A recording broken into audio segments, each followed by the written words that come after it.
میرے دوستو، انسان کو کل عقل بھی مل جائے تو پھر بھی اللہ کی حکمت کا وہ احاطہ نہیں کر سکتا۔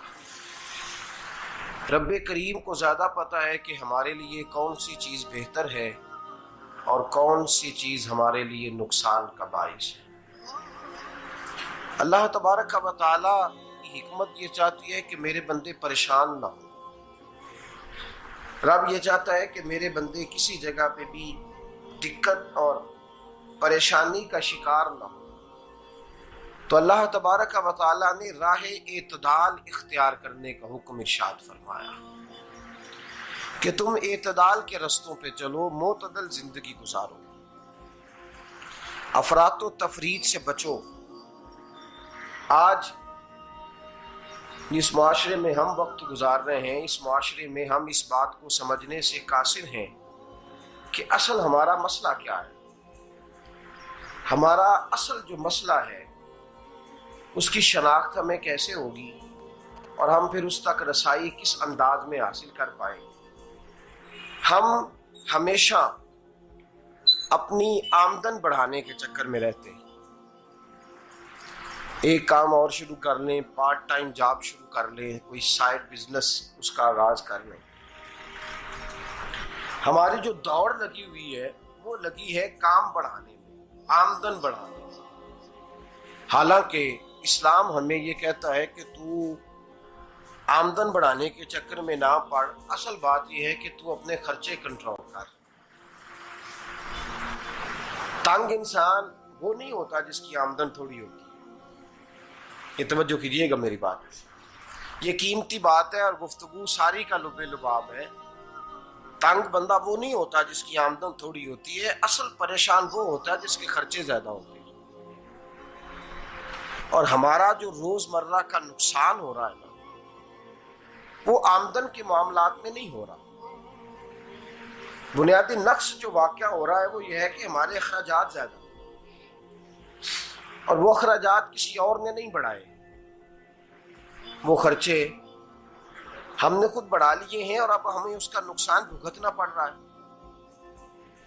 اور اگر آپ صحیح معنوں میں ٹٹولیں تو جو بہت امیر لوگ ہیں وہ تو ان خرچوں سے بچ گئے۔ میں نے بہت سارے ایسے ختمات میں شرکت کی ہے، میں بہت ساری ایسی جگہوں پہ گیا ہوں کہ جہاں لوگوں نے بڑا مختصر سا ختم دلایا ہے تو ہو گیا ہے ختم۔ ختم کے معاملے میں کب کسی نے پابندی لگائی ہے کہ اس میں 200 آدمی شریک ہوگا تو تب یہ سال ثواب صحیح ہو سکے گا؟ کون کہتا ہے؟ یا شادی کے موقع پر اگر سارے بہن بھائیوں کو نہ بلایا گیا تو میری شادی پایہ تکمیل تک نہیں پہنچے گی، اس میں برکت نہیں ہوگی، یہ کس نے فتویٰ دیا ہے؟ معتدل زندگی کا اسلام حکم دیتا ہے۔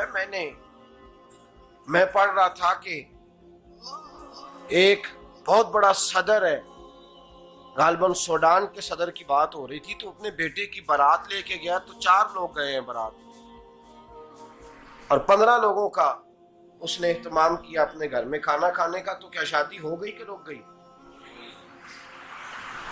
تو بھئی راگ الاپنا اس بات کا کہ بڑی پریشانی ہے، کوئی سائیڈ بزنس شروع کیا جائے فلان جگہ فلان جگہ فلان جگہ، تو اصل معاملہ یہ ہے کہ پہلے ایک بندہ کماتا ہے تو پھر بھی گھر ہی چلتا ہے، پھر بڑا بیٹا ساتھ شامل ہوتا ہے تو پھر بھی گھر ہی چلتا ہے، پھر منجلا بیٹا شامل ہوتا ہے تو پھر بھی گھر ہی چلتا ہے۔ جو رونا دادا جی رویا کرتے تھے کہ بڑی مصیبت ہے، بڑی مشکل ہے، گاؤں میں رہ کے اکیلے ہوتے تھے اور وہ 5 بچوں کو اور 4 بچیوں کو وہ پالتے تھے، تو جو وہاں پریشانی تھی وہی آج پریشانی شہر میں آ کر پڑھ لکھ کر موٹی تنخواہ لے کر وہی پریشانی ہمیں ہے۔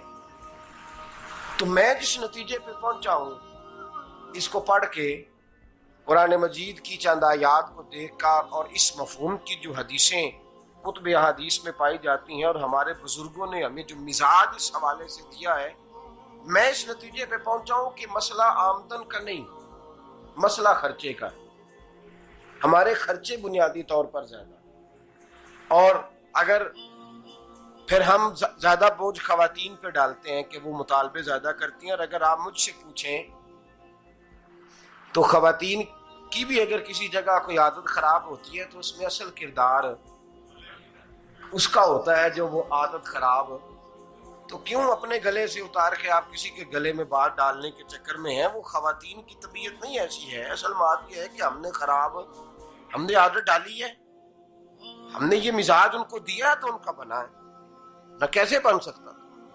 تو اعتدال جب تک زندگی میں نہیں ہوتا، پانی پیاس بجھاتا ہے لیکن ایک گلاس ہی ہو تو پیاس بجھاتا ہے، بالٹی کو منہ کو لگائے گا تو کپڑے بھگو دے گا اس کے. حالانکہ پانی بری چیز کا نام نعمت ہے نا بہت بڑی اللہ کی، لیکن پیالے میں ہی اچھا لگتا ہے. کوئی مٹکا منہ کو لگائے گا تو تانگ ہوگا، پیالہ ہی بہتر ہے اس کے لیے.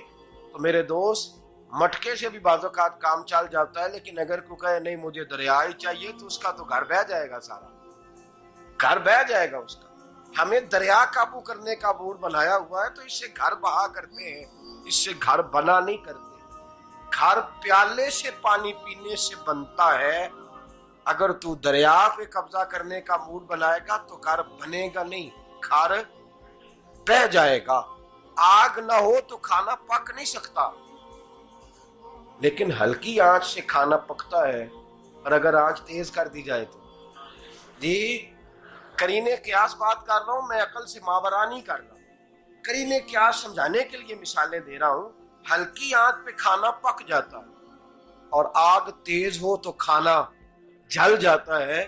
تو کھانا اتنی دیر کھانے کے قابل رہتا ہے جب تک وہ ہلکی آنچ پہ پکتا ہے. تو جتنی مرضی تو کہتا ہے نہیں میرا گزارے نہیں، آگ تیز ہونی چاہیے، تو میاں جل جائے گا، جل جائے گا. ہوا نہ ملے تو سانس نہیں آتی، ٹھیک ہے؟ آکسیجن نہ ہو تو سانس، ہوا نہ چلے تو گزارا نہیں ہوتا. لیکن اگر تیز جلے نا، اگر تیز چلے تو آندھی اور طوفان بن جائے تو چھتیں گرا دیتی ہے، جانیں لے لیتی ہے. ہم ہیں طوفان کے چکر میں، ہم ہیں دریا کے چکر میں، ہم ہیں بڑے لاؤ کے چکر میں. تو میاں ہلکی آنچ ہی اچھی ہے، یاد رکھ. اور ایک گلاس پانی کا اعتدال سے ملتا رہے تو وہی ملتا رہے، ضرورت کے وقت وہی بہتر ہے. تو پورے دریا پہ قبضہ کرنے کا پروگرام نہ بنا، تانگ ہو جائے گا. اور میرے عزیز یاد رکھ، ہوا سانس لینے کے مطابق ملے تو وہی اچھی ہے، جو سانس بند کرنے پہ آ جائے وہ ہوا اچھی.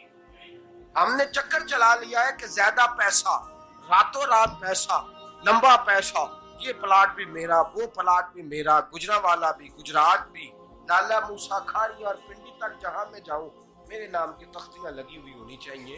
اسلام منع